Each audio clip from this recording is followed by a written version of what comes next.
Welkom terug na Ek hoop jy kan nader skuif en jy is gereed om geïnspireerd te word want Dewald Gous is hier en ons kuier oor sy getuienis waar hy homself bevind en ook 'n splinter nuwe enkelsnit volgend. Goeiemôre Dewald. Goeiemôre, dankie vir die geleentheid hier. Groot plesier Dewald, vir mense wat nou nog nie jou getuienis gehoor het van waar jou pad met die Here begin het nie. Kom ons begin daar. Waar het jy 'n ontmoeting met die Here gehad? Weet jy, as 'n klein seentjie het my ma my na die Here toe gelei. Maar jy weet, dinge gebeur, nê? So dis as tiener het daar maar 'n klomp dinge in my lewe gebeur wat my so 'n bietjie ontspoor het in my verhouding met die Here. Maar baie jare later, op die ouderdom van 30 het ek vis gaan vang saam met 'n klomp pelle in Henties Baai. En ons het lekker gekuier en dit was nou 'n bietjie wild. Maar daar was een ou wat die Here 'n diep verhouding met die Here gehad het en hy het sy getuienis vir my gegee. So toe ons van 'n pub afkom, seker hier so 2:00 die oggend of wat ook al. En terwyl hy met my gepraat het, daar iets in my hart begin gebeur. En ek het meer begin uitvra en ons op 'n stadium het ons so gesit soos op die banke, soos hier, by die see. Weer beautiful, pragtige uitsig. En ek het net meer geluister en op die televisie was daar so regte R18 storie daar op televisie gewees wat nou nie vir ons manne veral goed is nie.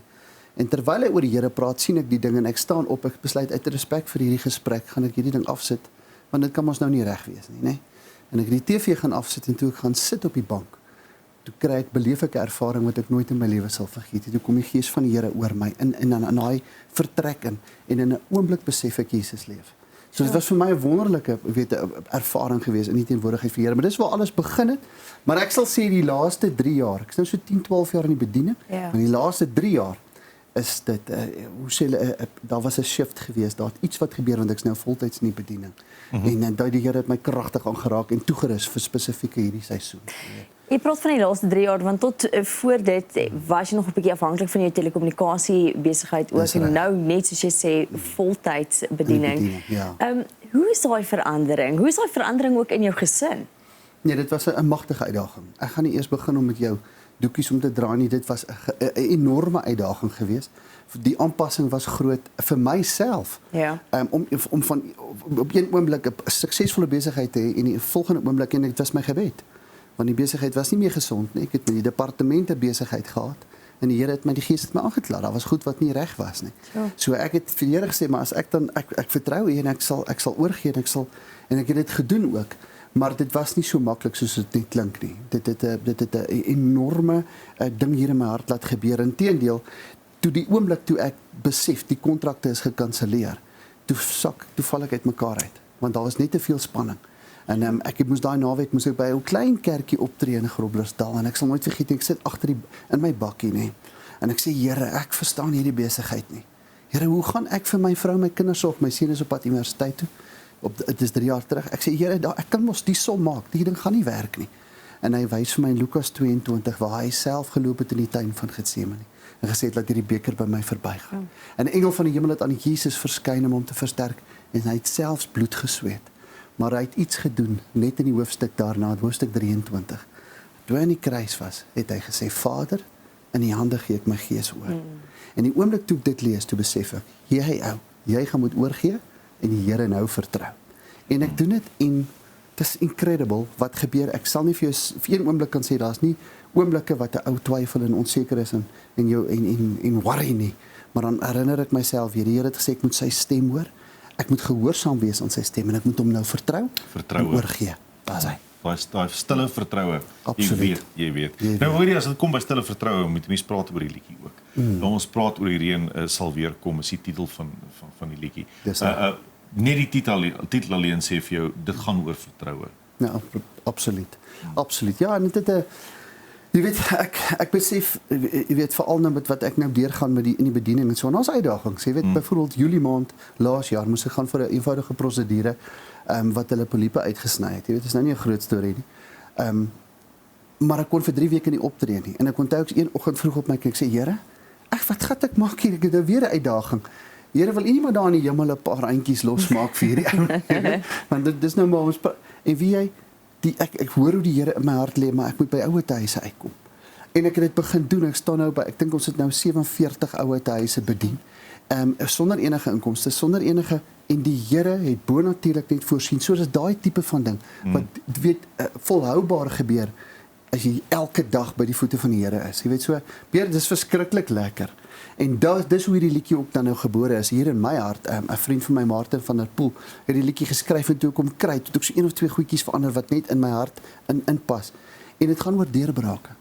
Elkeen van ons het 'n behoefte aan 'n deurbraak, of dit fisies, emosioneel, geestelik, maak nie, jy het 'n behoefte. En die Here se naam beteken alwetend. Hy weet wat in jou hart aangaan. En met hierdie liedjie wil ek die luisteraar bemoedig en sê, hey, hou byt vas, man. Jy gaan sien die Here gaan vir jou deurkom. Dis net 'n kwessie van tyd. Hy is altyd daar en hy is getrou. Dis die ding, niemand van ons hou van daai winterseisoene waardeur ons gaan nie. En tog, kyk, as mens dink aan olyf en eers as daai olyf gepers word, dan kry ons daai olyfolie. En partykeer is dit so met ons ook. Ons weet nie tot waar ons in staat is nie. Ons weet nie, maar partykeer moet ons ook gepers word. Moet dinge uit ons uitkom sodat die Here ons kan gebruik daar waar hy ons wil hê. En so uiteindelik kom daai reën weer. Maar ons gaan soms eers deur daai winterseisoen moet gaan om soms ook onsself te dwing om 'n bietjie nader aan die Here te beweeg, want ons dink ons weet alles, ons vertrou self op ons eie vermoë en dan moet jy net eers deur daai winterseisoen gaan partykeer voor daai reën weer kom. Daar's 'n pragtige iets moois wat 'n ou eendag gesê het. Hy sê God is not interested in your comfort zone. Ja. He's interested in your spiritual growth, jou geestelike volwassenheid. En ons moet die Here toelaat. Daar's deurlopend is daar goed. Dan dink jy, hoorie, ek het hierdie ding half onderreken en wys die Here vir jou. Nee, daai ding is nie reg nie. Onder andere het ek eendag, ek het 'n verskriklike groot pelle geraak met 'n oom wat tennis speel. Ons speel gereeld tennis daar in Harties, né? Jy's ons jolly dag en dan kom 'n oom aangery met so 'n slap Mercedes. En hy stop so klein oompie en hy stap nader. Hy sê, "Good day chaps, can I join you for a round of tennis?" En ek sê, "Of course, you're more than welcome." Man, ons begin speel en ons raak vriende, maar ons kry slegte nuus. Ons hoor die oom het vlak 4 kanker. Dit is nou so jare wat daarna. Maar intussen het hy my baie genooi by sy selgroep 'n bietjie te bedien. En hierdie eendag ry ek kom van 'n toer af. Ek kan nie onthou of dit saam met die manne wat glo was nie, maar ek kom van 'n toer af en ek is so gefokus op my ou goedjies en ek ry verby sy huis en die Here sê vir my, "Jy was nog nie by oom Werner nie." En want ons bly in dieselfde kompleks en ek gaan my gitaar en ek ry terug daarna hom toe. Ek het hom sommer so en ek ry terug daarna sy huis toe want ek weet ek moet vir hom ietsie sing. Jy peer toe ek in die huis instap en ek kyk na die tannie se oë toe besef ek, hoor, hier is moeilikheid. Dit gaan nie goed nie. En toe ek in sy kamer kom, toe sien ek daar's 'n suster by hom wat by hom sit. En hy's verskriklik maar en hy het so in my rigting gekyk en net so gesmaak. En ek het so op die punt van die bed gaan sit. En ek het net begin vir hom 1 of 2 liedjies sing wat ek weet waarvan hy hou. Onder andere Bless the Lord, oh my soul, oh my soul, worship his holy name. En nog 'n song wat ek weet wat hy so lief voor was What a beautiful name it is, what a beautiful name it is. Ek het so 'n paar songs by hom gesing. Ek was seker so 40 minute besig. En op 'n stadium maak ek my oë oop want hy het my oë toegemaak. Toe het hy sy armpie, sy maar armpie so by die duvet uitgesteek. En hy probeer om saam met my vir die Here te sing. Maar weet jy wat gebeur? Toe ek klaar is, ek vir hom, Uncle Werner, you need to rest and I need to leave. But before I go, can I maybe just do a prayer for you?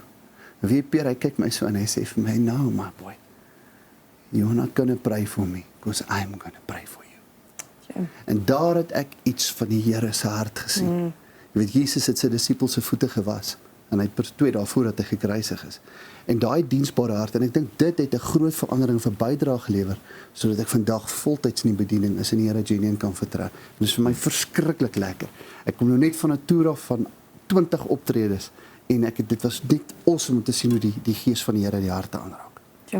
Dewald, dit is so voorreg om jou te hê hier vanoggend. Ek weet ons gaan ook na die musiekvideo kyk. Mag jy daar weer gaan, die Here se liefde versprei. Ek dink in 'n tyd waar so baie mense in die land dit nodig het, mag jy aanhou net iets van die Here se hart wys en mag jy aanhou daai vrug van die Gees wat so in jou is en uitstraal ook aanhou leef. Dankie vir jou tyd vanoggend. Baie dankie. Nou wil ek net vir julle hier ook net dankie sê. Ek nou laasweek het ek so 'n bietjie deur van julle onderhoude geloer terwyl live en dit het 'n ou se hart geraak, hoor.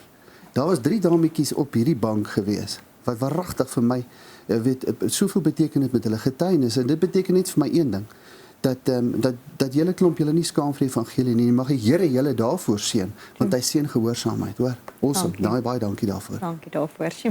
Dis Dewald Gous bly nie daar wees. Nou is dit tyd vir 'n musiekvideo van Die Reën sal weer kom.